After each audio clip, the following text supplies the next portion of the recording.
vừa chạm cửa nhà. Cảm ơn cả họ cùng là anh em. Bánh kem nến sáng lung linh, gia đình sum họp chúng mình cùng vui.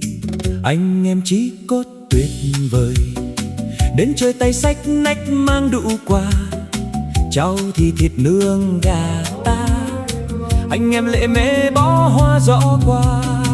Gặp nhau tay bắt mặt mừng, tiếng cười lời chúc rộn ràng cả khu.